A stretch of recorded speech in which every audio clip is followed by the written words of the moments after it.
You already know what time it is. Welcome back into the NFL with AJL. You already know we're live on a Friday night. You could have been anywhere else in the world, but you're right here on the most live NFL podcast that you can catch. Episode 18, locked and loaded, super loaded show tonight. We got a guest, but we'll get there in just a second. Make sure to like on YouTube, subscribe, like the stream wherever you are at. Subscribe on YouTube, like I mentioned. Make sure to hit that QR code in the top of the screen. Every bit of our content. Leave us a review on podcast platforms. If you can't find me, at the NFL with AJL on all social platforms. The Falcons QB1 situation getting a little interesting. They acquired another defensive player, so now it seems like they have to make a decision. We're talking about the top D linemen in the draft tonight. We're going to be drafting the top 15 overall players in the NFL draft. That's right. We're about 2 weeks away, and the show is packed again. Hope everyone is having a blessed Friday. Hope your week has been great. And lock in, relax. Episode 18 of the NFL with AJL. And like I mentioned, we have a guest tonight, none other than Justin Marville from This Justin Sports Show. No introduction needed, as you always say, man. Welcome, man. How have you been? It's been great. I know Easter is gone, but this is indeed a Good Friday, so let's get it. It is. It's always a Good Friday on the NFL with AJL. Y'all get in the chat. As always, you already know the deal. Check out Justin on social media, This Justin Sports Show, hashtag This Justin. Make sure you hit the hashtag, though, because we're not dealing with ESPN. We're not dealing with Max Kellerman. We're not dealing with anybody from the four-letter network, but we have no hate for them. It's all good. Let's get into episode 18, Justin. And again, man, welcome. Welcome to the show. We're going to go ahead and go right off the top with these Atlanta Falcons taking Bud Dupree. Excuse me, I think I actually, no, that's the right one. I just didn't kind of name it that. But yes, they take Bud Dupree. They pick him up, rather, out of free agency today, sign him on a one-year deal. And we've seen the Falcons doing this really week over week, month over month here with free agency. And Justin, I know you've seen me talking about it on the channel. Everybody on YouTube and Facebook, social media has really been loving it. Super appreciate you guys on YouTube blowing up the Falcons content. Let's get to 400 subs on the live show tonight. Y'all are running it up through the 300s. But yes, Bud Dupree, who has been an okay player the last few years, 7 total sacks the last 2 seasons, but not too far removed from that pretty powerhouse role that he was able to play. What are your thoughts on the Falcons making another move on that defense and just continuing to double down on this side of the ball?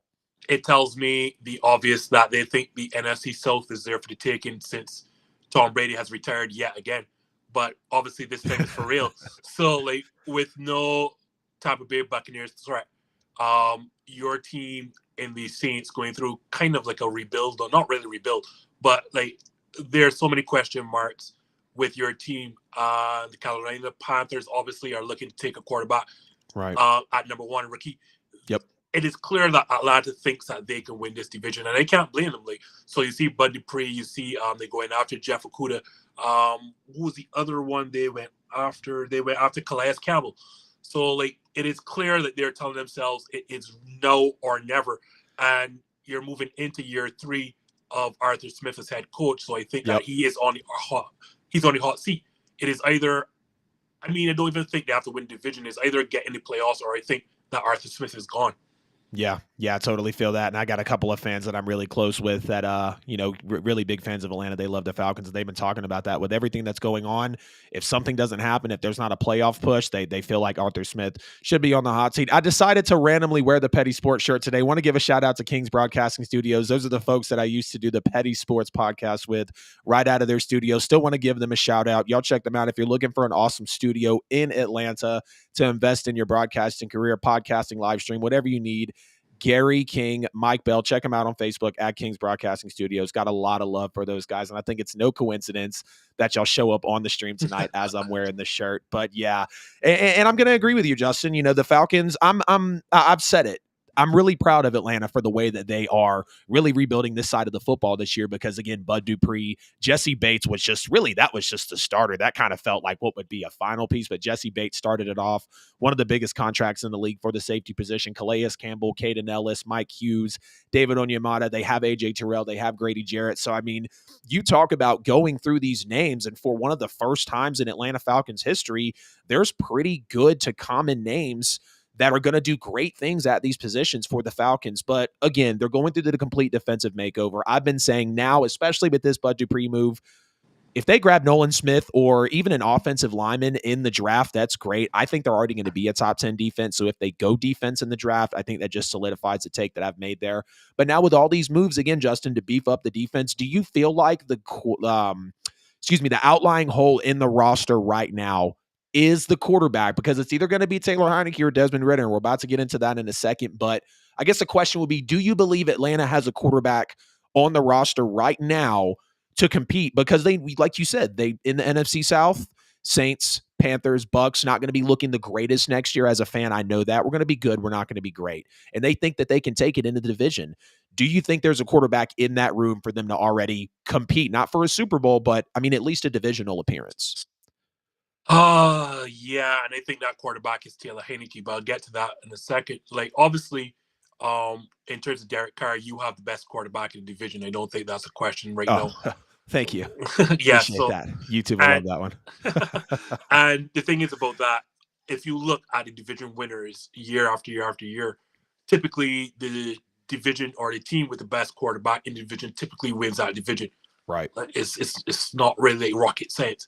So I suspect because, you have a tried and tested defense, a tried and tested head coach, as well as a proven quarterback who is, not to borrow Stephen A. Smith's words, but he is a true leader of men.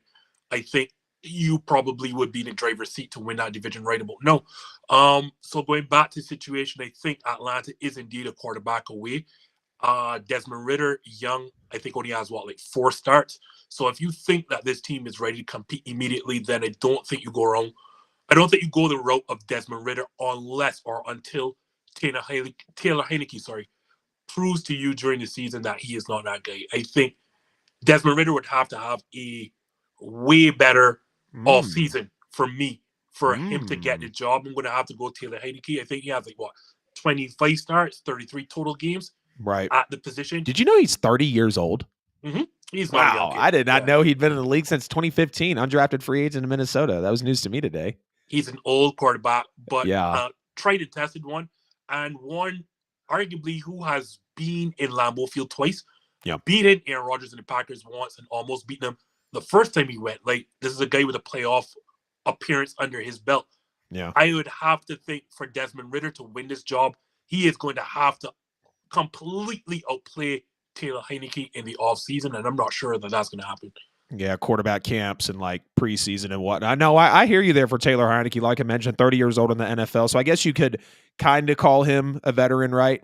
Undrafted free agent, to the Minnesota Vikings in 2015. He played college football at Old Dominion from 2011 to 2014. Had some pretty heavy numbers. 2012, 5,000 yards, 44 touchdowns, 14 picks. Followed it up with the next 2 seasons with 33 touchdowns, 30 touchdowns, close to 4,000 yards both of those years.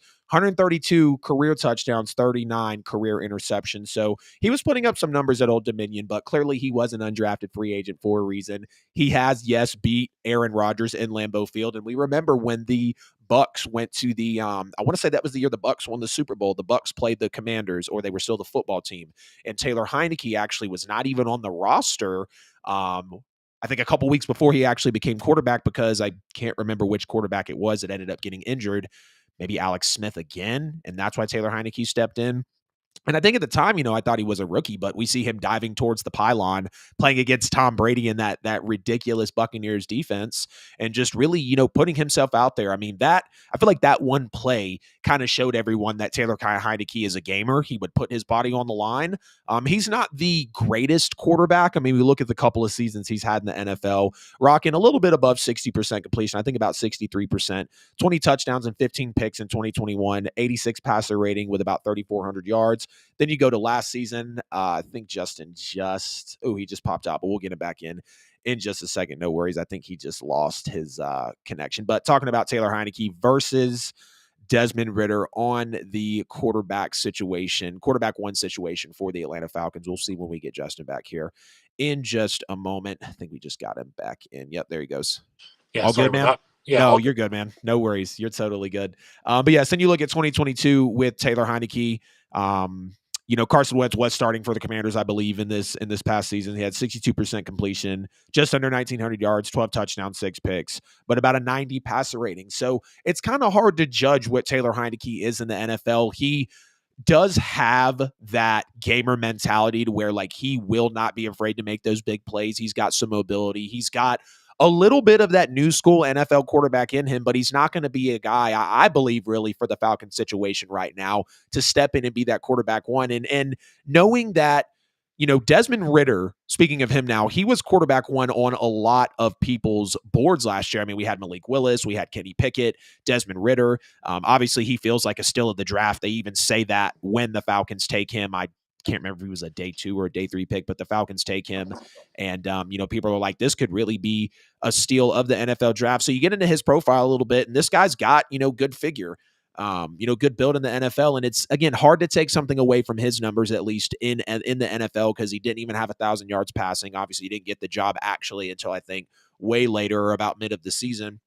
6'3", 211 pounds, 32-inch arms, 10-inch hands. So that's definitely going to be something that is very favorable for a quarterback. 4'5", 240, 36-inch vertical jump for a quarterback, and a 10'7" broad jump as well. And we remember how we were freaking out about Anthony Richardson at the combine. That's not going to be the type of athleticism you're getting out of Desmond Ridder, but his numbers are definitely nothing to be ashamed of. And you look at how he played at some points with Atlanta last year. You looked in Cincinnati. This guy's an athlete. He's also a gamer. He's also a baller. And I think when you look at it, it's kind of ironic. When you look at Taylor Heinicke's play style, I feel like Atlanta went out and got him because Taylor Heinicke kind of plays similar, I guess you would really say. Desmond Ridder kind of plays similar to Taylor Heinicke. We mentioned he's been in the NFL since 2015, 30 years old. He's been actually, I think, with the Patriots a little bit, went to the St. Louis Battlehawks in 2020. Now he's back in the NFL, played with the Washington for a couple seasons. So like I said, air quotes around the word veteran earlier. But Desmond Ridder, hell of an athlete, hell of an arm. I really like the way he throws the football, just looking at some of his tape from Cincinnati, also from the time with the Falcons. I really appreciate how he can be shifty and mobile in the pocket. And I'll be honest, I see a little bit of Jalen Hurts in Desmond Ridder, and that's not even to throw out a hot take, but the play style is very similar. You're not going to get, elite leadership just yet out of Desmond Ridder. You're not going to get a very humble attitude, even though he was very grateful for being picked where he was, of course, and, told Atlanta on the phone, I'm bringing a Super Bowl to this city or nothing else. Like, I want to bring a title to this city. And of course, he might just be saying the right things, but Desmond Ridder actually being in Atlanta, again, it's not going to be exactly like Jalen Hurts, but the play style, the way he can be kind of shifty, I think the arm looks very similar to Jalen. I'm not going to overpromise anything for Atlanta fans, but I see why they're excited. Shout out to my boy Brun. Shout out to my boy Fred. I know y'all are very pumped about Desmond Ridder this year, and I really think y'all have a case, to be able to do that. Just taking a look at some of his numbers from Cincinnati.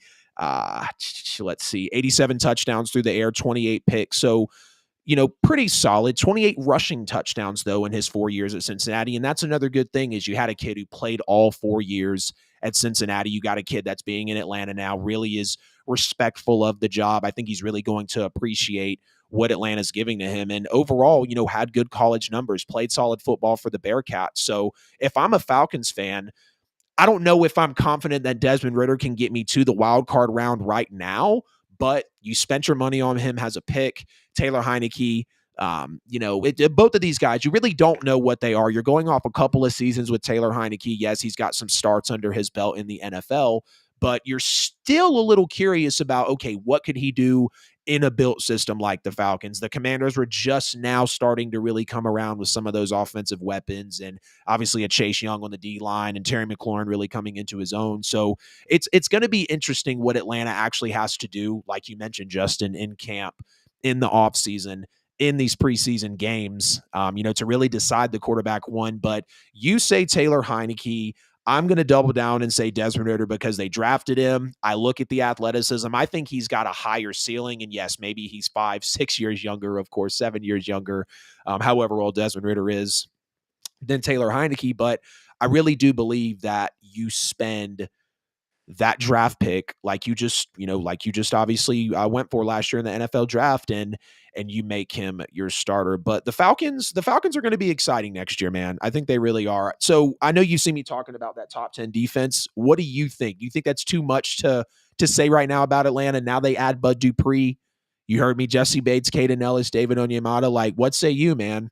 You're always the guy that can hit me with the knowledge. I want to know what you got. I It's too early, but again, what will help is that they're playing in what is right now a very offensively weak division. Like, I don't know that you're expecting Carolina, Tampa Bay, even your Saints to put up big numbers. So I think that is going to help skew the numbers towards their favor, and you could see indeed top 10 defensive unit. You call some big names, but the thing is, I like to go with, as you know, I'm an old school guy, so I like to go with Yeah. tradition. Yep. And Atlanta does not have the tradition of great defensive teams. Like, when Right. you go through year after year Very after true. year, you've never really seen Atlanta traditionally have strong defensive teams. Right. And Arthur Smith, as you know, is an offensive mind. Yep. So it may take a lot for us to see that. The names help, like bringing in stuff in free agency. Hopefully, again, they're playing a very offensively weak division, so that may help to skew the numbers. And you may very well see it, but tradition in years tell me that Atlanta just probably will not produce a top 10 defensive unit. But hey, if they're going to win games, it's going to be on that side of the ball. That is for Yeah. sure. Yeah. I think the defense would definitely be about just a little over half of their contribution, like 55-45 defense offense for Atlanta. Because, I mean, they have some pieces on the offense, Kyle Pitts, obviously Drake London. I had them in a mock taking JSN at number 8, which I don't think is too realistic because they just really seem focused on defense, and they have Jonnu Smith that came in. So it's going to be interesting for the Falcons. I know that they might not get that top 10 status, but speaking of top 10, we're about to talk about top 5 defensive linemen in the NFL draft. And just before everybody gets real particular out there, we're not getting specific as to linebacker / edge. Yes, you're going to have Will Anderson in here. Yes, you're going to have Jalen Carter in here. This is going to be defensive ends, defensive interior, defensive lineman, whatever you want to call it.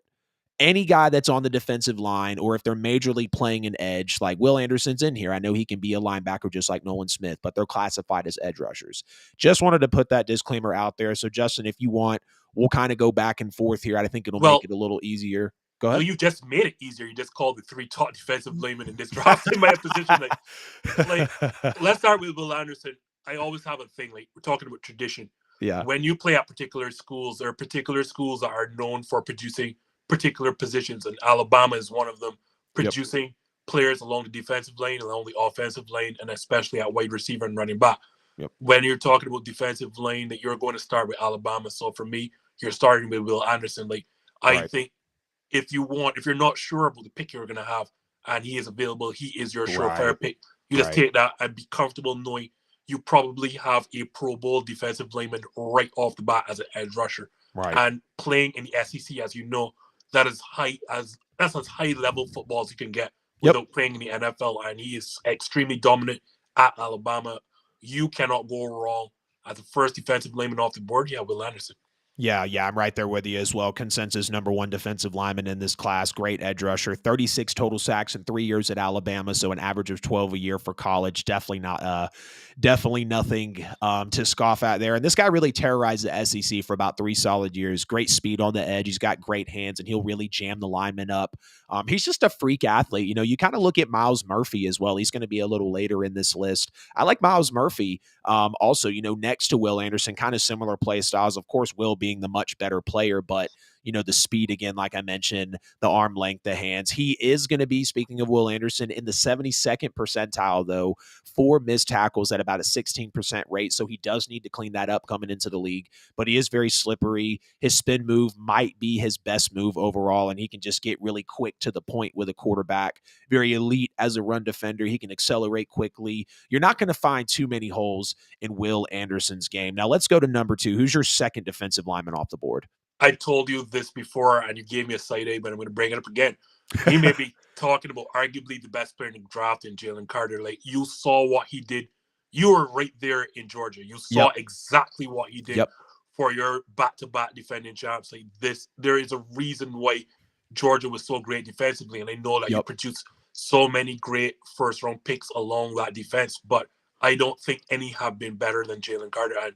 And you can't ignore the off-field questions, like, the car crash, turning up to you hate to see it. Yeah, you hate to see it. You turn up to pro day out of shape. You turn up to the scouting combine out of shape. So that speaks to a character issue. But I can tell you this write this down right now, Adam. Unless all 4 quarterbacks that we're going to talk about shortly go in the first round and high in Uh-huh. the first round. Uh-huh. Jalen Carter does not get past Seattle at number 5. Like, does not. I truly believe Okay. that Pete Carroll is willing, and we know Pete Carroll, we know John Schneider, are Yeah. guys who have been willing in the past to look past character issues. I think that he will be the second defensive lineman off this board. Yeah.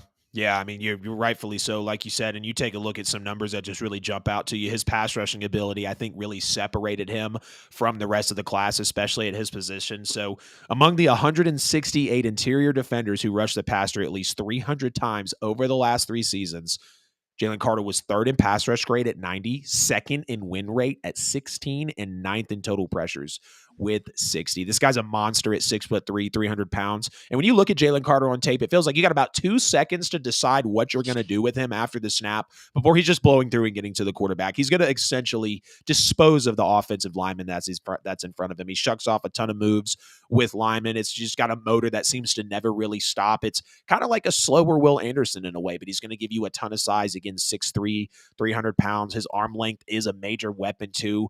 Big time tackler, but he can overrun some quarterbacks at times in the pocket, just really as he's bull rushing through the line. Might get a little too much steam, but you're not going to have a complaint about Jalen Carter, like you said. And I got to respect the confidence of him too, him really saying, hey, I know, and I'm pretty sure his agent is Drew Rosenhaus. Shout out Drew Rosenhaus. If I was an athlete, I'd probably want him as my agent. He was like, hey, my agent told me I know I'm going top 10, so I'm not even meeting with anybody outside the top 10. So you got to have a lot of respect for that confidence, again, with the off-field antics. You know, we've seen everything. We don't want to go back over that. And just knowing that Jalen Carter at one point was considered the number 1 overall pick in this NFL draft, but clearly trades have happened. And he's still number 2 at the position. No question about it. Now, number 3 defensive lineman off the board for you. This is where it gets tricky. So you mentioned one of them. Yeah, you mentioned Myles Murphy. And again, I love schools like Clemson for producing these type of players. Let's look no further like Dexter Lawrence. But I don't know if I would take Myles Murphy or, again, another Georgia Bulldog. And your guy, Nolan Smith, like you mentioned, like I'm just high on pass rushers. And when you come out of a defensive-minded school like Georgia, like I love teams that play in high leverage moments, in high leverage games, where I can see what you're built of. You're playing in the SEC, easily the best division in all of college football. Yeah. You've played on significant minutes in a significant role on a back-to-back national title winning team. If I'm going to have to take a risk or bet here, I'm going to go Nolan Smith probably, and then Myles Murphy. One of the two, like back-to-back Georgia boys. I'm going to go to Georgia boys. I'm going to go Nolan Smith because, again, like the mere fact that you have played in championship games, you've made an impact in championship games, that has to say something. And this is no disrespect to Myles Murphy. I think Myles Murphy is easily a top 5 defensive lineman, but I'm going to give the edge to Nolan Smith here. Heard that. Nolan Smith as your 3rd defensive lineman off the board. I'm going to counter you and go Myles Murphy. Nolan Smith is going to be right behind him for me. But Myles Murphy at number 3, 6'4", 275 pounds, had an 84 run defense grade last season, which ranked second in the SEC, ACC. Damn, Adam, slow down a little bit. I know it's Friday. ACC among edge defenders. Now, I do think he needs to work on some of his pass rushing moves. Pass rushing moves. He is a little bit of a project. You can see he's also a little similar to Trayvon Walker from last season when you look at just some things that they needed to clean up with the pass rushing move, getting their form, getting their play style just a little tighter, a little more cleaned up for the NFL to deal with those massive offensive linemen, those veterans that they're going to be going up against. But his speed and his strength off the edge is really some of the best in the class. Again, I compared him to Will Anderson. I know Will Anderson's going to go before him, but if Myles Murphy went just shortly after Will Anderson, I wouldn't be surprised. Myles Murphy has that type of talent coming out of Clemson. He clearly played at a great program, played at a great school under a great coach. This guy flies off the edge. He's either going to bull rush you or he's going to blow past you. There's really no in between with Myles Murphy, and he's going to use his longer arms to wrap up offensive players. And I was really impressed with Myles Murphy when I turned on the tape, because this is the type of edge defender that you look for. This is the type of athlete. This is the type of defensive lineman, especially in 2023, with the way that these offenses are. Players are just getting favored more and more on the offensive side of the ball. You got to keep up with them. You got to be an athlete. You have to be able to move edge to edge. You have to be able to run a 4.39 40 at a linebacker edge position like a Nolan Smith, which I think that's going to be your number 4, maybe, but let's go ahead and get into it. Number 4 D lineman off the board for you. Yeah, okay, you just mentioned Myles Murphy. I think the only concern I have, I think you just mentioned it, is cleaning up some of your pass rushing moves. Right. But he's pretty raw, extremely powerful, extremely explosive. Yep. But it's again coming to refining those pass rushing moves, because as you know, you're no longer just facing collegiate players. You are facing NFL offensive linemen, yep, big solid men that you're going to have to rely on more than just that pass, that bull rush that he has. Yep. But raw instincts, raw talent, I have to go Myles Murphy. And again, I like going to particular schools for particular players. We saw what Clemson produced in a player like Dexter Lawrence. So then if you're telling me taking Myles Murphy here, number 4 for me, Myles Murphy. Myles Murphy, number 4. I'm going to obviously go with your number 3 as my number 4, Nolan Smith, who is the number 1 overall recruit in the 2019 class coming into college. And after he actually graded below 70 in each of his first 2 college seasons, according to PFF, he earned overall grades of 85 in 2021, bounced back with an 83.7. So essentially an 84, right around his score, from 2021 over into 2022 to finish his career. 6'3", 235 pounds, though, did run that insane 4.39 40 time that really got everybody buzzing around Nolan Smith. And when you see that out of a defensive player, that's literally what Christian Gonzalez is running in this year's draft. I want to say is a 4.36, and he's one of the best athletes, one of the best players, the best corner in this draft. You look at Nolan Smith playing like that, it's damn, those, NFL quarterbacks are going to have these types of guys coming after them, and knowing that Nolan Smith can drop back into coverage as well. But about the 6'3", 235 pounds, he is going to be smaller than most defensive linemen in the league, but he plays like he's bigger. He's got the size and the strength to handle most offensive linemen that he's going to come across. We saw that in the SEC. We saw that in his collegiate career. Again, number 1 player, number 1 overall recruit coming into the 2019 class. I think he is realistically, we're going to see Nolan Smith beef up by about 10, 15, maybe even 20 pounds. And yes, that is going to slow him down some, but a defensive lineman doesn't need to run a 4.39. I think he even slows down to a mid 4.4 or a low 4.4. He'll be okay with that. He's clearly got elite speed at the position. You're not going to see a lot of folks running that fast in general in the draft, let alone a damn edge rusher, defensive lineman, whatever you want to classify him as. I would like to see some more of those pass rush moves in his bag, because again, he's going to rely on a lot of speed, a lot of finesse, a lot of agility at 6'3", 235 pounds. But Nolan Smith, I'm higher on Nolan Smith than most people. I actually have the Falcons taking Nolan Smith at potentially, in one of my mock drafts that I did. Myles Murphy wouldn't be bad either, but number 5 overall defensive lineman off the board for you. I think that we're going to agree with this pick as well. I think it's going to be Tyree Wilson from Texas Tech. You're not exactly known, Texas Tech is not exactly known for producing these type of players. But again, you just can't ignore the numbers. You can't ignore what you're seeing on the tape. And when you look across all of these draft boards, each and every one of them have this kid buzzing around the top 10, top 15 at the very, very worst. Yep. This kid is the real deal. It is weird. Again, Texas Tech isn't known for producing these type of players, but when you look at the tape, and I'm sure you've watched it, you're just seeing an extremely talented individual. So for me, I'm going to go Tyree Wilson here at number 5. Yeah, Tyree Wilson for number 5 for me as well. I almost wanted to lean off of him, maybe go with Kalijah Cansey, maybe go with Brian Breeze, and I could potentially revise this, but for obviously, for the sake of the show, he's coming in at 6'6", 275 pounds. And the most unattractive thing about him is he doesn't have a first step. That's his biggest flaw, is his first step off the line of scrimmage. Kind of looks like he's stepping forward and then just standing up, kind of trying to observe the play. And whether it's a quarterback that's going to react faster and throw the football faster, whether it's a lineman that you're going up against that's going to react faster and block you faster, take you out of the play, or whether you're just going to be taken out of the play in general from having a late reaction, having a late first step, that is one of the few traits in the NFL, just like being able to change direction, just like being able to swivel your hips. Being able to have that first step, having that initial reaction is what separates players on the line in the secondary, but especially on the defensive side of the football. So like I said, he's not going to be the quickest of guys. He does look slow off the snap, but his strength is his absolute biggest factor. He's a beast. Again, 6'6", 275 pounds. He's going to be able to outmuscle a lot of people, really long arms, which is going to help with the way that he's, kind of conducting his play style in college and now going over to the NFL. I don't know if I would take him top 15. I really don't. I don't, man.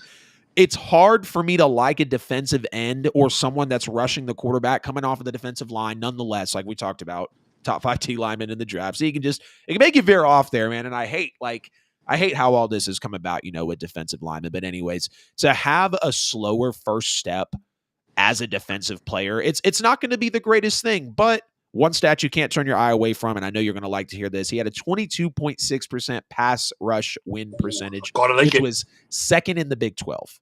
So you can't knock that at all. The competition that he went up against, the conference that he was in, definitely have to give him his respect. So my top 5 defensive linemen in this draft: number 1, Will Anderson; number 2, Jalen Carter; number 3, Miles Murphy; number 4, Nolan Smith; number 5, Tyree Wilson. Justin, run yours back one more time for the viewers.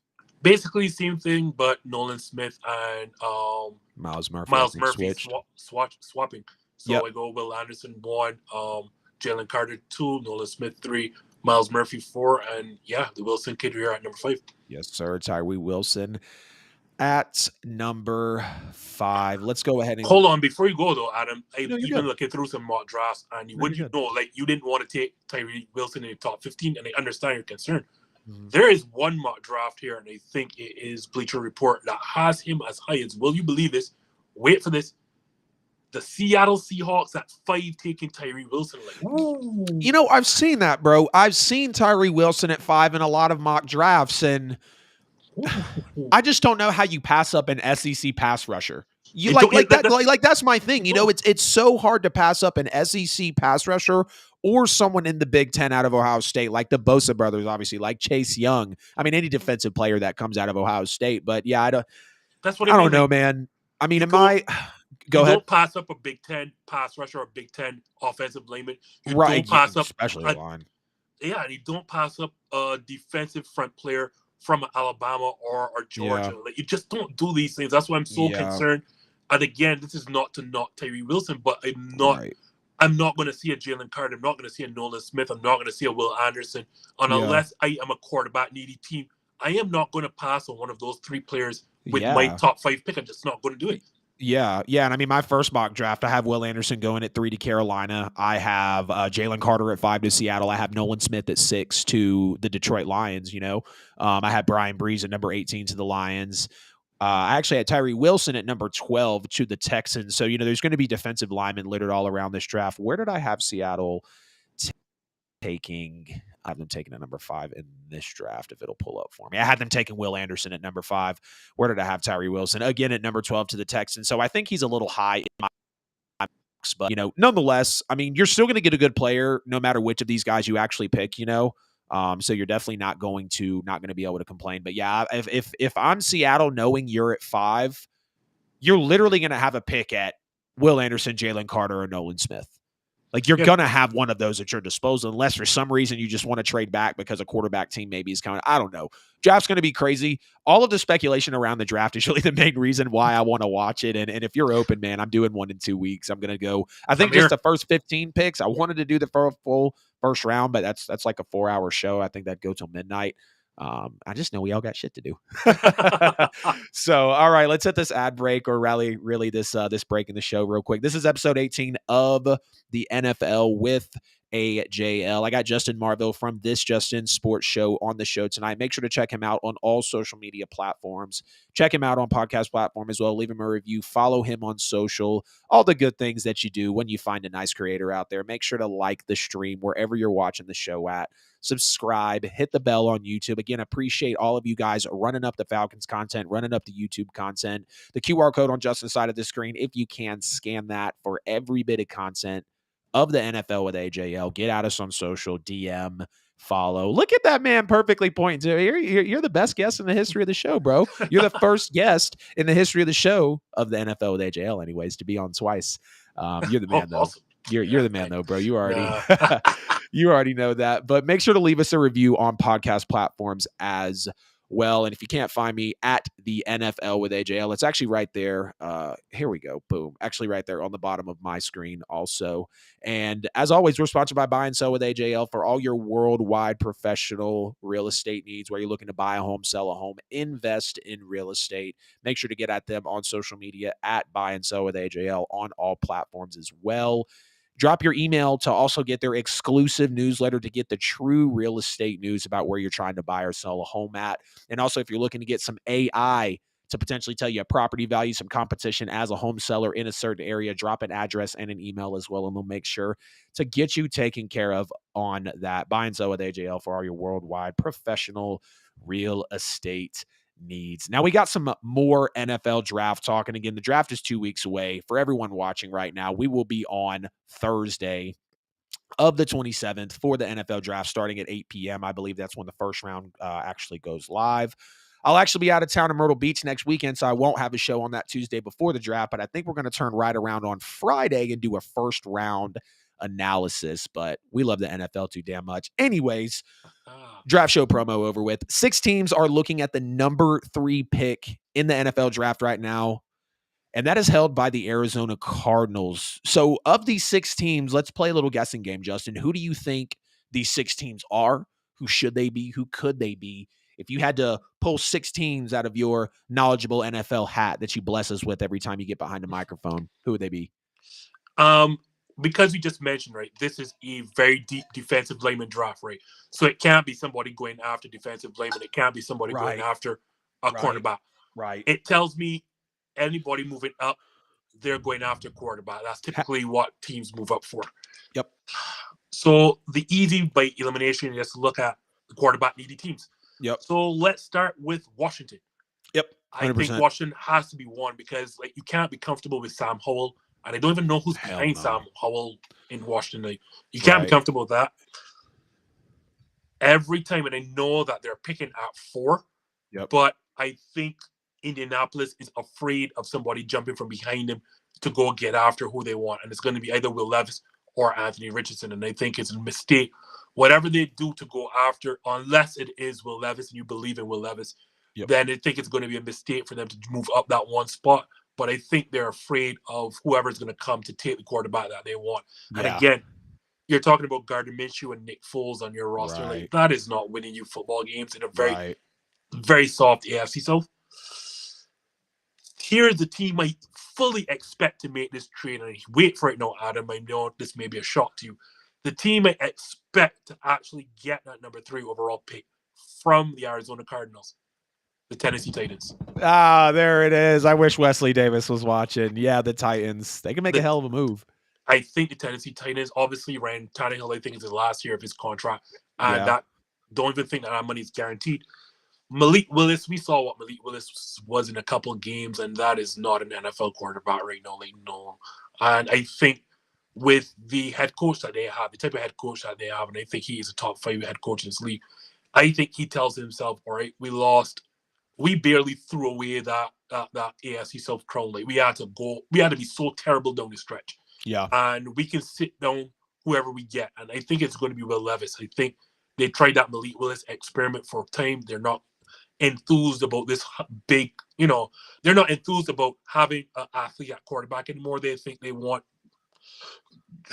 a big arm, natural pocket passer. I think they're going to go after Will Levis, have him sit down a year. But the Malik Willis experiment, that's done with. And I don't think that they're going to make that same year. After 1 year, I think that's done. And I do not think that they're going to make the same mistake and go after Anthony Richardson. You and I have spoken about this. I think teams targeting Anthony Richardson high in the first round are making goofballs. Huge mistake. Like, you're getting enamored with all of this. You're getting enamored with the combine and his big arm and legs, but you don't look at the fact that he's the 45th overall accurate quarterback in the FBS out of 45 quarterbacks, by the way. And in a league where we know if anything, a quarterback he has to be accurate and he has to protect the football. And these are things that Anthony Richardson has not proven to us in any Right. level of 1 year of collegiate football at Florida. Right. I'd stay clear of Anthony Richardson high in the first round. If you can get him late in the first round, second round, then fine. High in the first round, you're asking for trouble. Yep. Here's another one. I did not expect this, but when I heard the rumors that they were shopping Mac Jones, then I have to believe New England was one of those teams. Oh, I did not even put them in here. When Wow. I didn't have them in here before until this week when the rumors were speculating that, New England were looking to shop Mac Jones to teams, and I don't know who the hell they were shopping him to. Because at the very I don't think Mac Jones has any type of market. None. No market at all. Like, if you were to come to Green Bay, he'd have to be our backup. Like, right.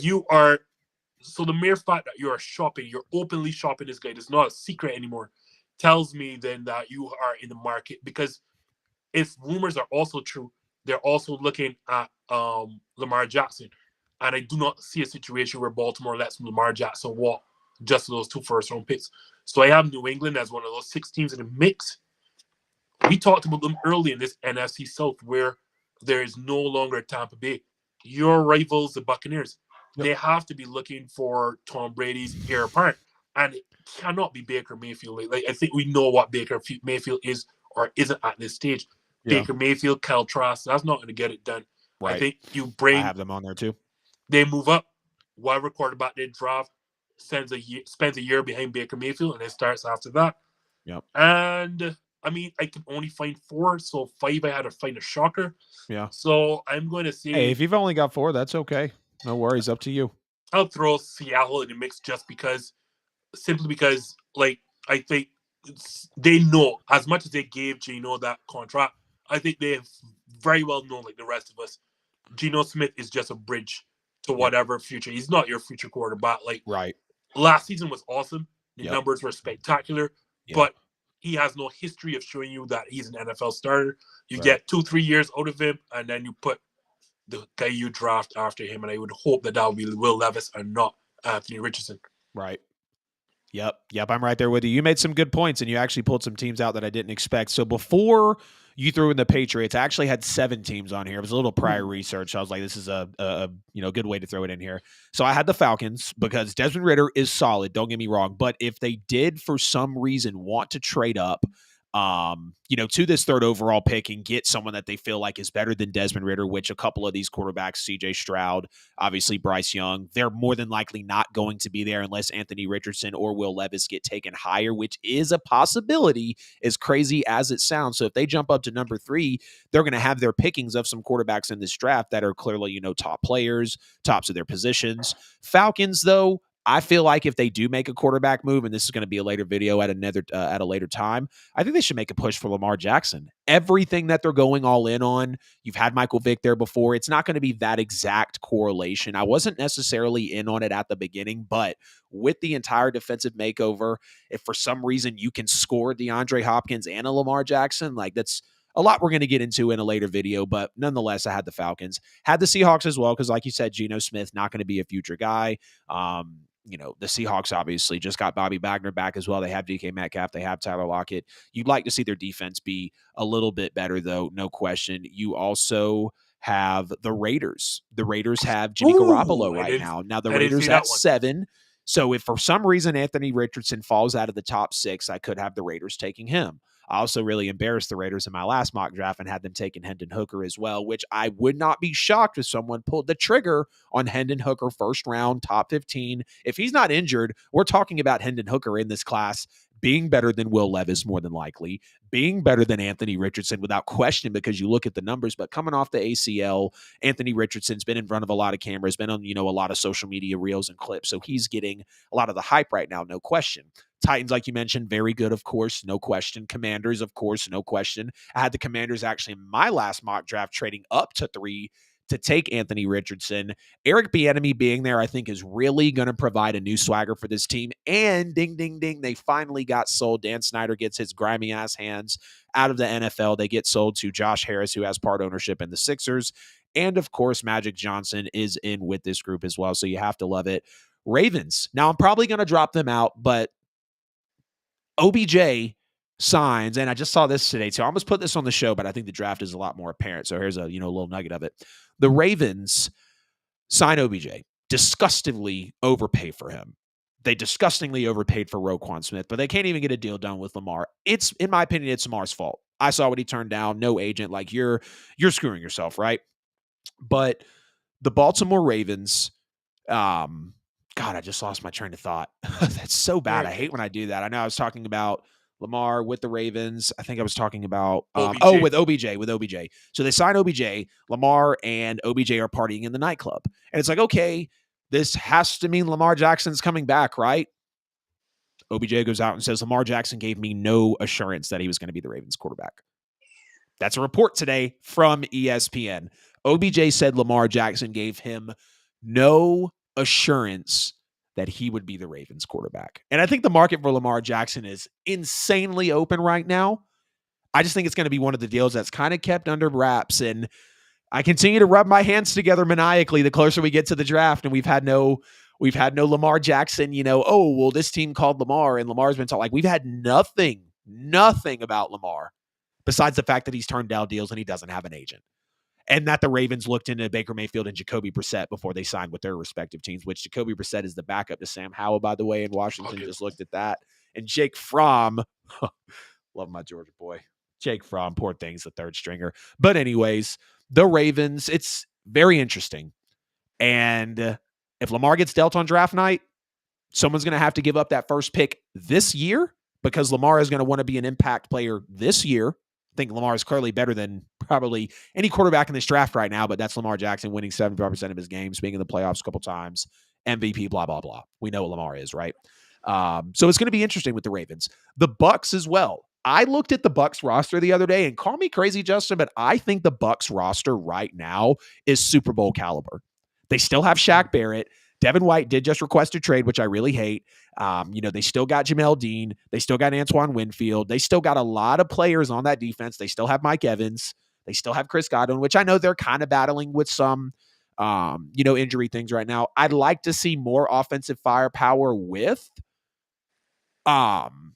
Tampa, but if they did move up for a quarterback, if they did for some reason get in the Lamar Jackson sweepstakes, I wouldn't be shocked. I've got them taking Bijan Robinson at number 19 in one of my NFL mock drafts. I can't remember. I think I had Brian Branch in another one of my drafts going to the Bucs. And then the Patriots, like you said, that was very, very, very smart for you to say, for sure, because the Patriots, I think they're down at 17th, 15th, 17th, something like that in the draft. They've been bringing in Juju Smith-Schuster. They brought in Mike Gesicki. They have tried to move around some defensive players. Bill Belichick is still there.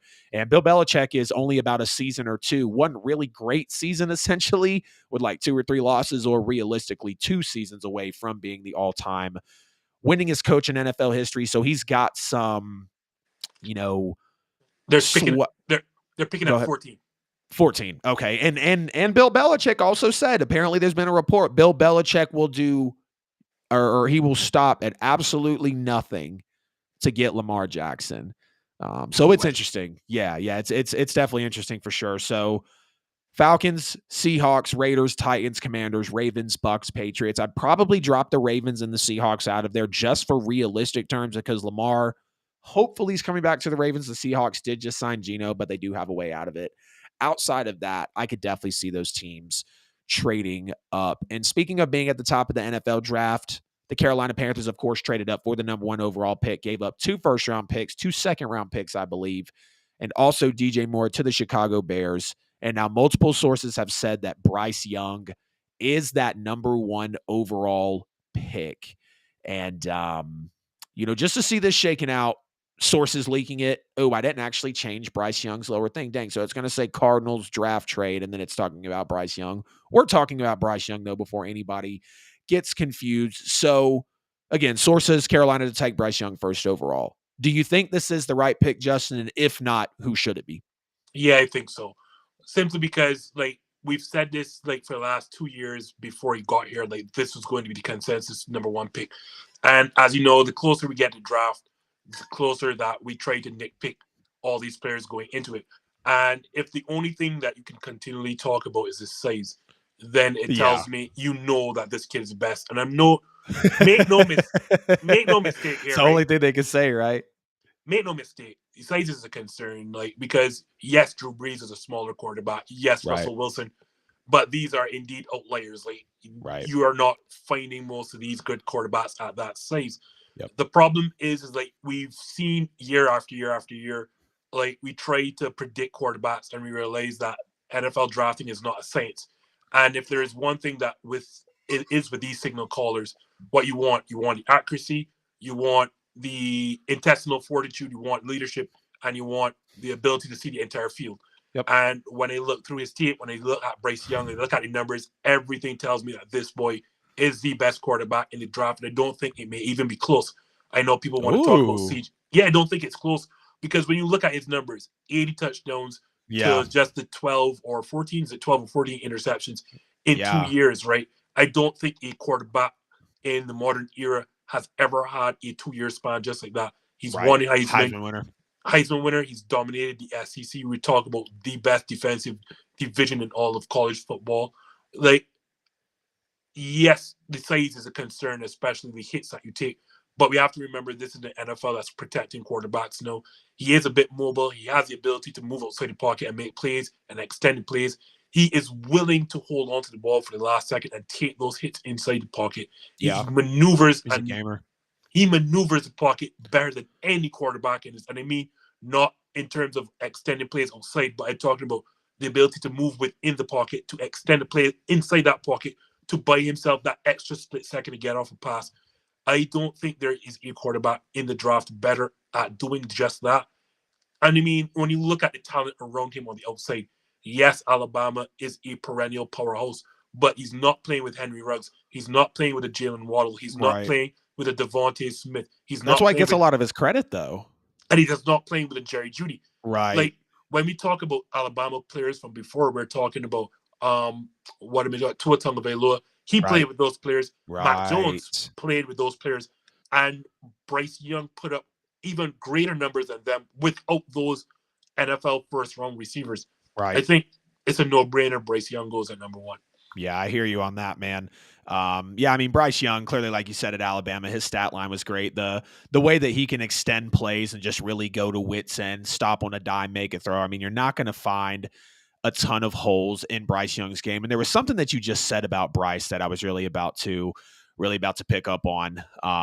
Can't necessarily, with you talking about Bryce Young, not having all of those weapons. I mean, and to put it into perspective again, I love CJ Stroud. He's my favorite player and, or favorite quarterback and possibly even my favorite player overall in the draft. But when you look at the fact that CJ Stroud threw to Marvin Harrison, who's going to be a top pick next year, he threw to Chris Olave, who was a top pick to my Saints. He threw to Garrett Wilson, who was a top pick with the Jets. And he also threw to,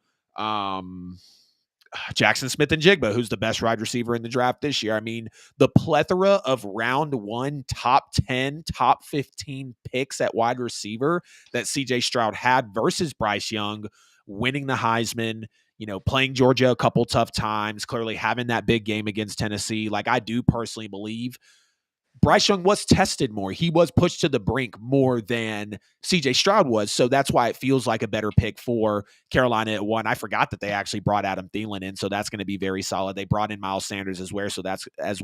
So that's very good. They brought in Hayden Hurst as well. I was looking at the depth chart today and I was like, damn, I gotta retract my statement on Carolina having a naked offense. And I heard something today. Given new information, you are allowed to change your opinion. And I love that and I respect that. I don't flip on my takes or my opinion a lot because, I mean, that's what makes it great, standing on your takes and whatnot, right? But yes, I do agree this is the right pick for Carolina. I did have CJ Stroud going number 1 overall in my first mock draft, but you look at all the elements of a quarterback with Bryce Young. He did more than everyone in the class with arguably less talent than most people in the class. Heisman winner, his numbers.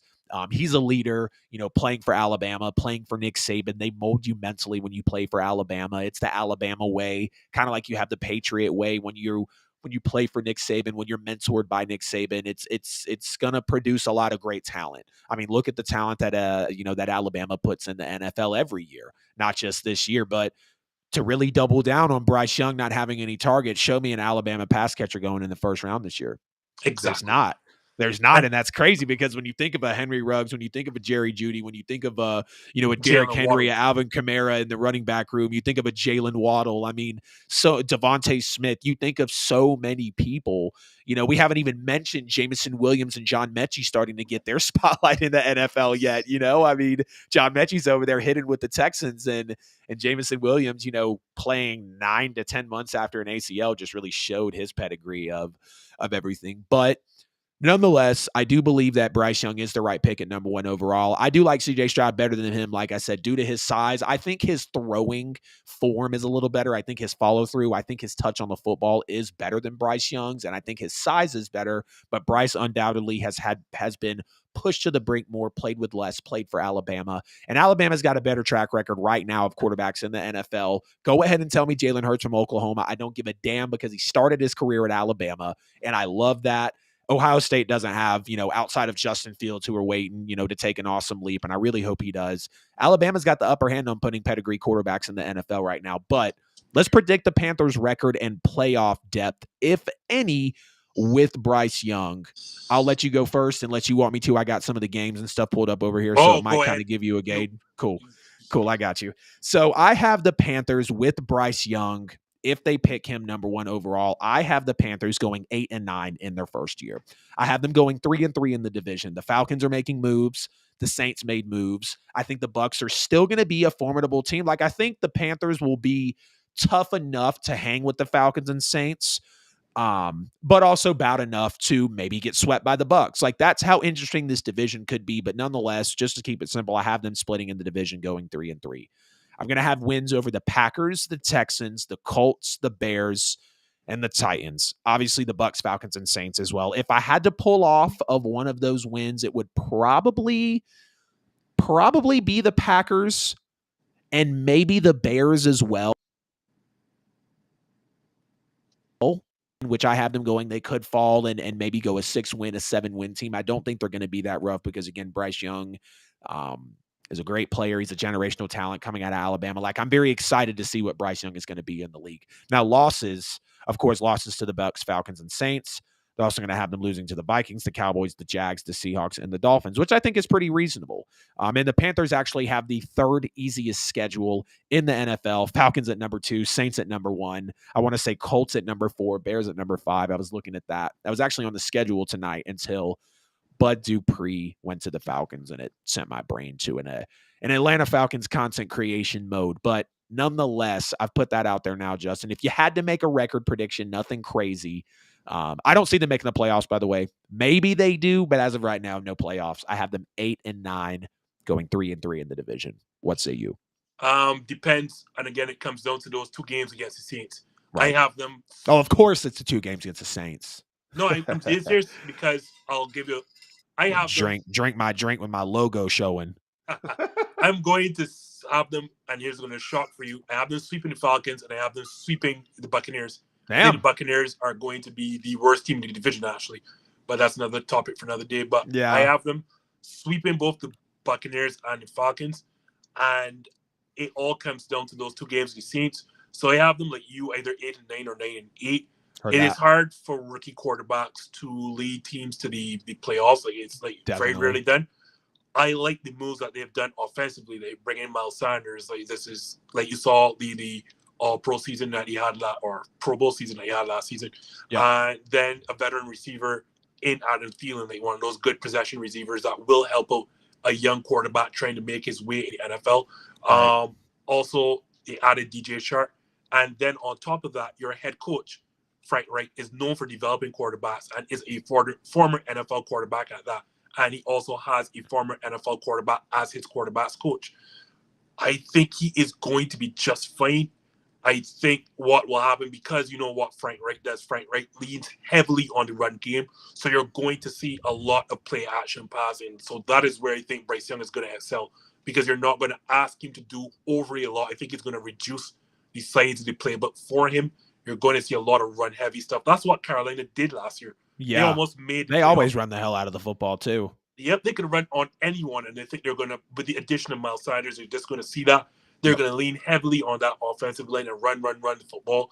And then anything out of that, you're going to see a lot of naked bootlegs, a lot of play action passing. Right. with Bryce Young. I think the winner, like this division, comes down to your Saints and the Panthers, and it depends on those two games. Ooh. It depends on those two matchups this season. Yeah. Whether it's a split or whoever gets the sweep is the person who wins. Because you have Derek Carr, I'm going to lean, and I trust your defense more than Carolina's. I'm going to give your Saints the edge, but I will say this: if the Carolina Panthers make the playoffs, it will not be surprised. Heard that. Yeah, the NFC South is it was pegged. I love this. The NFC South was pegged to be the worst division in football about 90 days ago. And since then, the Saints have signed Derek Carr and made some moves. The Falcons have remade their defense.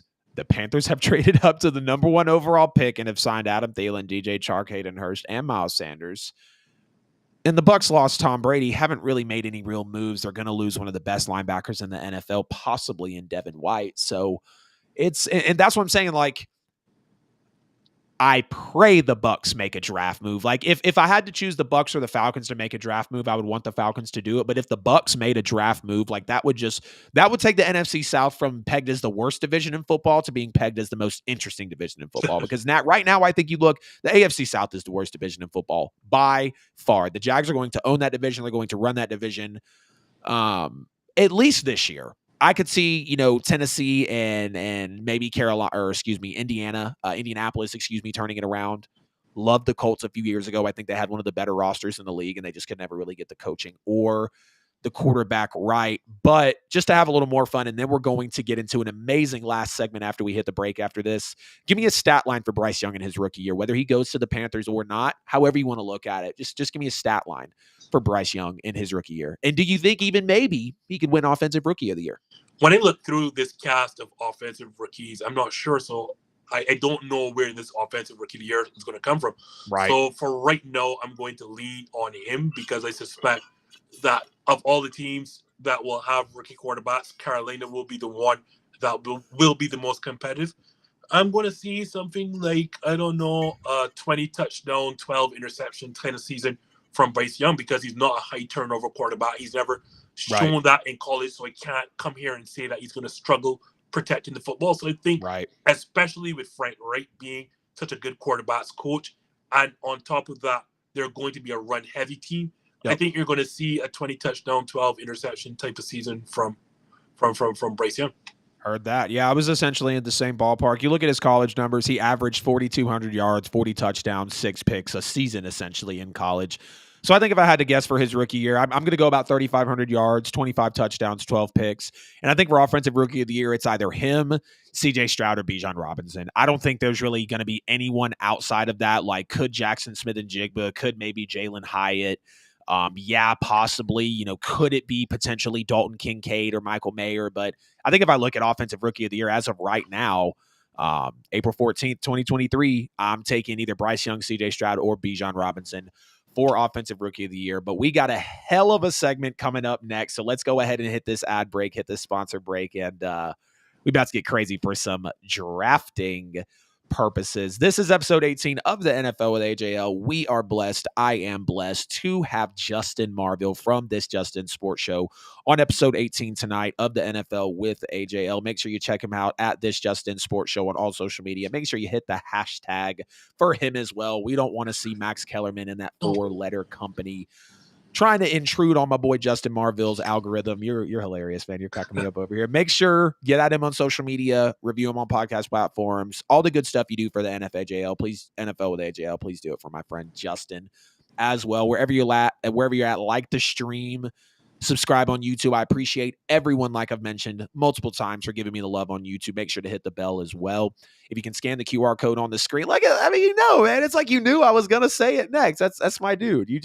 You might get a permanent spot here, bro. You never know. You never know. But as the QR code with Justin that he just pointed to, scan that for every bit of content if you cannot at the NFL with AJL on all social media platforms. And don't forget that we're sponsored by Buy and Sell with AJL for all your worldwide professional real estate needs.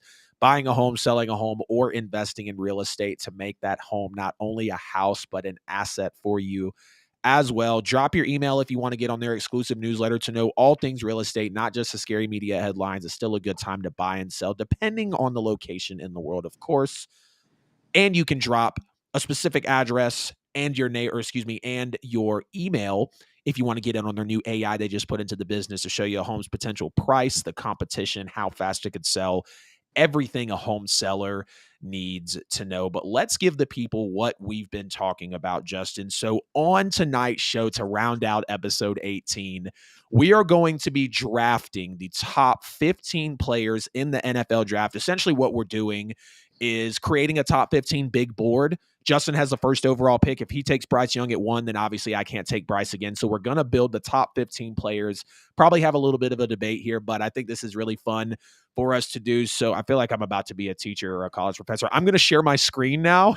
I was trying to make it a little more attractive with some graphics, but I was kind of pissing away time as I was researching for the show. So let me go ahead, close all this out. We're going to share my screen. Boom, boom. So let's bring us up.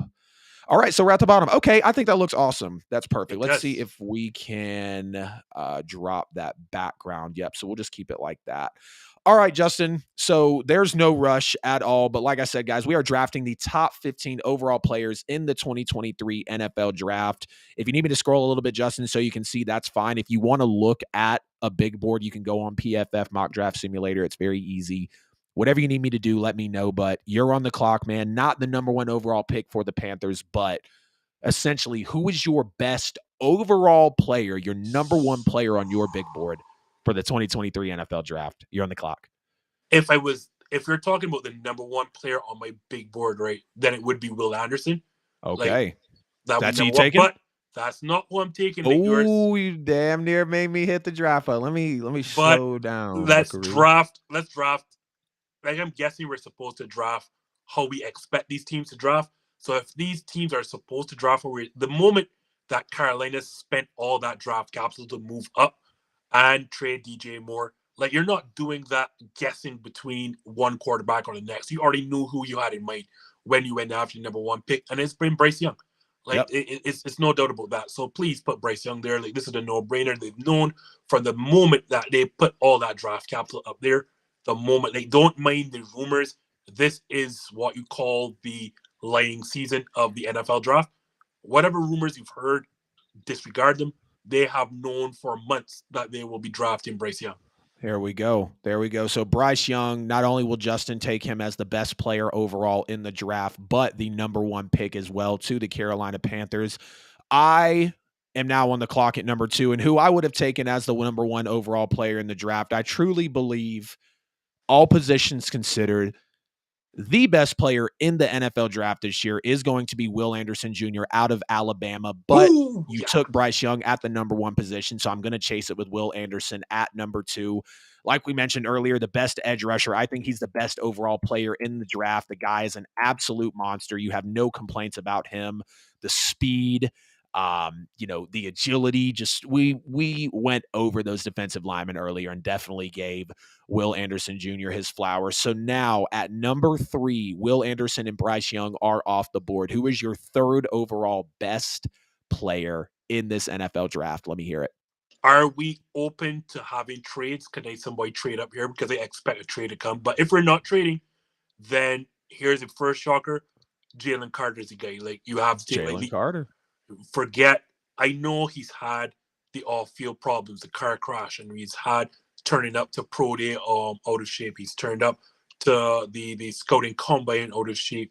But the mere, like, his physical traits are off the chart. This is a monster. This is a guy who has dominated on back-to-back title-winning teams. Forget SEC winning. Title-winning Georgia teams. The reason that Georgia was so dominant defensively starts with Jalen Carter. Got to take him at now. If you do not trade out of this spot, you take Jalen Carter at number 3. Jalen Carter at number 3, not only for the Arizona Cardinals, but also as the 3rd overall player in this NFL draft. Number 1, Bryce Young. Number 2, Will Anderson. Number 3, Jalen Carter.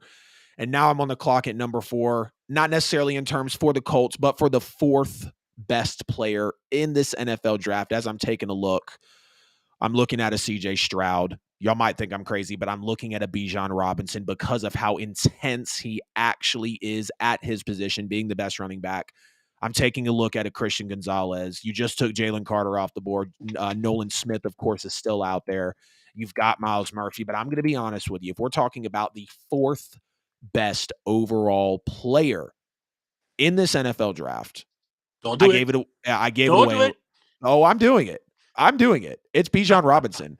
It is Bijan Robinson as the fourth best player in this NFL draft. And I mean, what can you really say about Bijan? He is amazing at the running back position. We went through our running back rankings. I love Bijan. I love Jahmyr Gibbs. I love Devon Achane. They're great, or Achane, however you say it. They are great. I know running backs aren't highly considered as insane players. They're not going to be taken early. We're not going to see a Zeke, a Saquon Barkley, a Todd Gurley type of high pick for these running backs now and maybe ever again. But I'm not going to take anything away from Bijan Robinson. He is the fourth best player to me in this NFL draft. At number 5, Justin, who is your fifth best player in this NFL draft? I did not expect this player to be all the way still here at number 5, so they're shaking up my entire board. Okay. But you talked about this kid as potentially your number 1 pick overall. So the mere fact that he's still on the board, yes, I've just signed Geno Smith, but there is absolutely no way that CJ Stroud can pass me any lower than number 5. Like, either I trade out of this spot or I'm taking CJ Stroud, because arguably you can say that he's the best quarterback in this draft. I don't think so, but he's the second best. And right now, I know Geno is just a bridge to the future, but CJ Stroud will be my future. And if he falls to me at number 5, there is no way I'm passing up on a CJ Stroud at this position. Yeah. Can't knock you there for that at all, man. So CJ Stroud at number 5 on the big board, off the board. So number 1, Bryce Young. Number 2, Will Anderson. Number 3, Jalen Carter. Number 4, Bijan Robinson. Number 5, CJ Stroud. Again, this is not a mock draft. This is the top 15 overall players in the 2023 NFL draft. We're essentially building this together as a big board. So here I am at the number 6 pick. We're looking at Will Levis. We're looking at Anthony Richardson. We're looking at Tyree Wilson, Devon Witherspoon. A lot of people, Jackson Smith and Jigba, Dalton Kincaid, Brian Branch. A lot of people are on this board, but someone that I am much higher than a lot of people on in this NFL draft. You're going to take Myles Murphy, aren't you? Yeah, going to do it. I see it. I see you. You know, as much as I want Myles Murphy, I'm also looking at Nolan Smith, but we did just do those rankings. I would like to see a little more size on Nolan Smith. His speed is great, but I don't think you can deny Myles Murphy. As much as the Bulldog in me wants to take Nolan Smith, I am going to take Myles Murphy as the 6th best player in this NFL draft. And Justin, that's going to put you on the board at number 7. Then it's easy. You just said it. Like, your miss is my gain. Like, I'm going to take Nolan Smith. I'm in the AFC West. I see a ton of quarterbacks, but forget the positions, forget the Raiders. I told you already, I cannot pass up on an SEC pass rusher on a back-to-back title-winning team. That's right. I am not going to pass up on Nolan Smith right there. Can't do it. Not going to blame you at all, man. Absolutely not going to blame you at all. So Nolan Smith is off our board. Myles Murphy is off our board. So I will be sitting here at the number 8 overall player in this NFL draft. I'm looking at a couple of offensive linemen. I'm looking at a Paris Johnson Jr., Peter Skoronski, Dalton Kincaid is still out there, Christian Gonzalez, JSN, Zay Flowers. This one's going to be tough because as much as Levis and Richardson are touted, man, I just don't have them as top players in this draft. When you look into their numbers, when you look into their tape, when you look at, they are really a far drop off from 1 and 2. And some people are going to say Levis and Richardson over Stroud. I think you're crazy as hell if you absolutely say that, because they both need some refining. They both need some just overall tightening up on their game. I mean, at the end of the day, really. So, you know, again, I'm going through some of these players here. And honestly, the more that I look, the more that I really just have to jump to the top and take Christian Gonzalez, the best cornerback in this draft. It is hard to come across an elite corner. I know. It's hard to come across an elite corner in the league this early out of college. Not going to say it's Sauce Gardner vibes, but we did just see Sauce Gardner step in the league and be the best corner in the NFL as a rookie. I know I'm stressing you out, Justin. I'm so sorry. It was a tough one. You still got Zay Flowers out there. You still got Jordan No, Addison. If you think Quentin Johnson is the top player, Jackson Smith and hold on, Jigba's no, still bro. out there. You still got a lot of I'm folks, glad. man. No, because I'm glad because they look at the Bears and thankfully you got me back on track. Paris Uh-huh. Johnson, Paris Johnson Jr. Like not only arguably the best offensive lineman in the draft, but then on top of the what the Oh, you just went upside down for a second. That's so funny. How did you just do that, man? I have no idea. Like Bears are saying we don't want that dude, but you want that dude. Literally. You do need that dude. So yeah, you're gonna have to take this kid, Paris Johnson Jr. right there. Like I Heard don't that. like Hey, best offensive lineman to the most offensive lineman needy team. Like can't go wrong. right. Hey, you're still upside down, but if that's what you're rocking with, it's all good. I think No, the I can't viewers are. believe it. Hold on a second. I gotta change No, that. No, you're no. good. You're good. And I Hold on. dangerously. I'll be back. Hold on. You're good, man. No worries at all. He just dropped off, but we're still going to go in here because I am on the board. He just takes Paris Johnson as the 9th best player in the NFL draft. So we're still looking at a Will Levis. We're still looking at an Anthony Richardson. We welcome Justin back into the stream. And this one's interesting. I mean, I'm looking at a lot of players right here.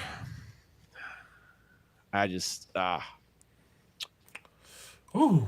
I know those quarterbacks are still there and people are wondering why I haven't went there, but I'm just not high on those guys. I'm not. That's not a hot take. That's not to be different. I've watched their tape. I don't believe like Will Levis and Anthony Richardson are not first round talents. And you could say the same about CJ as well, but I think CJ has definitely shown leaps and bounds better than most of those. I think CJ without a shadow of a doubt was the first round quarterback. I don't know. Right. Absolutely. I'm going to go here. Give me Jackson Smith at Jigba at number 10. As the 10th best player in this 2023 NFL draft. You're on the board at number 11, Justin. JSN is off. Oh, gosh, you're just destroying my boards every time. Like, I know, gosh. man. You still got Devon Witherspoon. You still got Dalton Oh, Kincaid. well, stop and don't go any further. That name, you can't do any better than a Devon Witherspoon. But actually, I'm going to because I'm going to skip that and I'm going to go, I'm not sure if I'm pronouncing his name correctly, but I'm going to go Peter Skronsky. Okay. Out of Northwestern. Yeah, very good pick.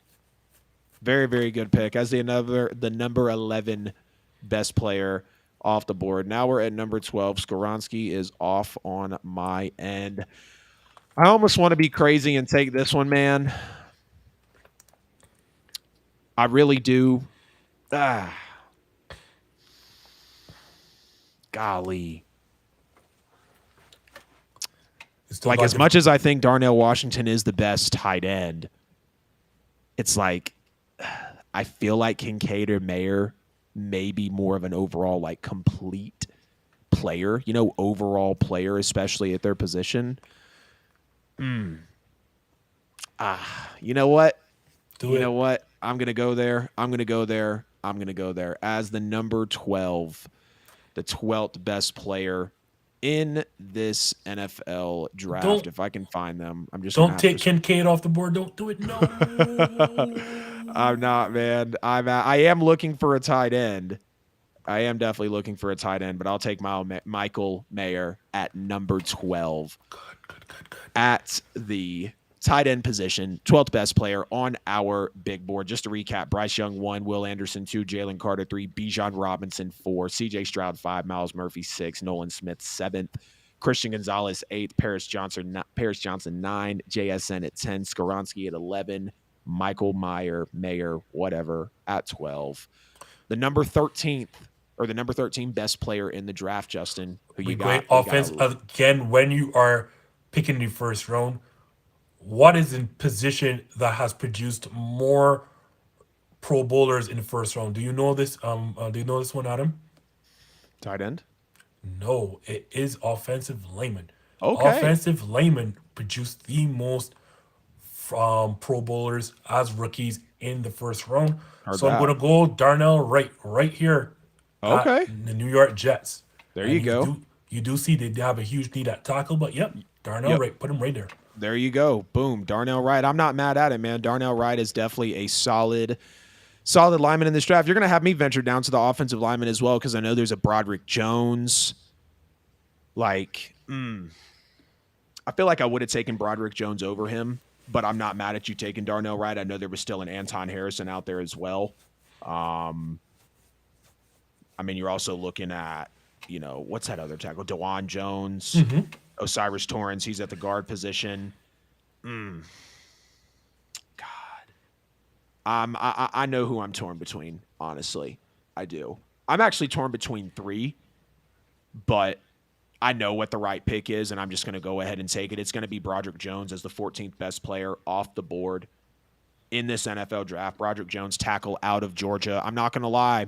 I wanted to pull the trigger on a Zay Flowers.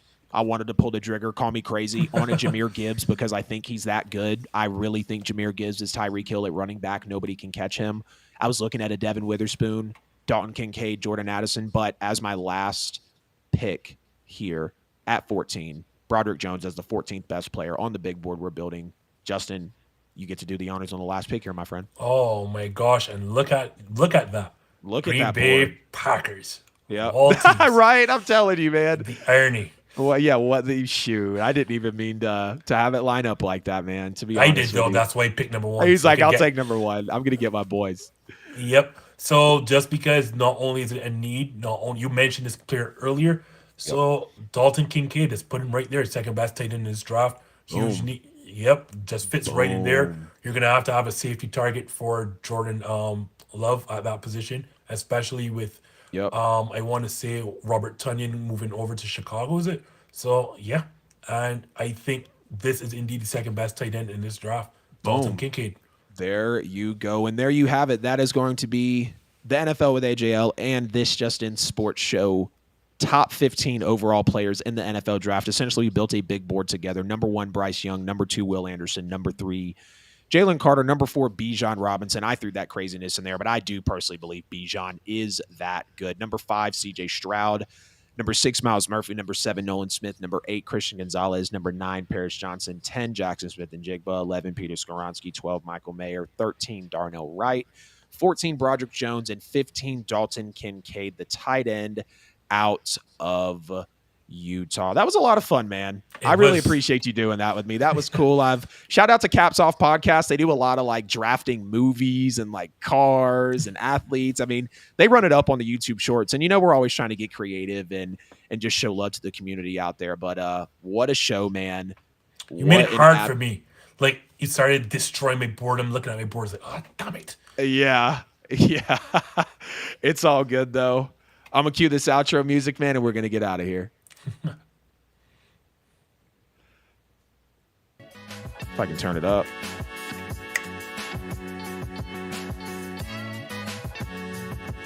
Wrap up episode 18 of the NFL with AJL. You're cracking me up, Justin. That's going to wrap up episode 18 of the NFL with AJL. Justin Marville from This Just In Sports Show is here on the show tonight. Make sure to check him out on all podcast platforms, YouTube, and social media. Hashtag This Just In Sports Show, at This Just In Sports Show, at This Just 1N. You know the deal. Make sure to get at him on social media. Like the stream before you get out of here. Please subscribe on YouTube. Hit the bell so you never miss a post. The QR code where Justin is so fantastic at pointing it out for us. Scan that for every bit of content from the NFL with AJL. Also, make sure to get at us on podcast platforms. Leave us a review. Comment on the show. Let me know if you want to see more of something, less of something specific. I'm here for it. I love to engage with you guys. Appreciate all the love coming back. Been back for about 2.5 months now, and I couldn't have made a better decision. Justin, I give a lot of credit to you. Taylor, I give a lot of credit to you. All my boys out there at Petty Sports, King Broadcasting Studios, everyone I've done work with, I appreciate you guys being behind me. Episode 19 will be here on Tuesday, looking to do a third mock draft live, potentially with the Sports Scoop, but maybe we'll have some extra folks on as well. Not going to be doing a show. Is it Friday night? I don't know, man. We'll figure it out. Not doing a show Tuesday after next week. The Sports Scoop is the best show to do a draft with. Those guys are on top of it. They're crazy, bro. They're crazy. Young kids out there getting at it. They just got into college. But episode 18 of the NFL with AJL. Get at Justin Marville at This Justin Sports Show on all platforms. We are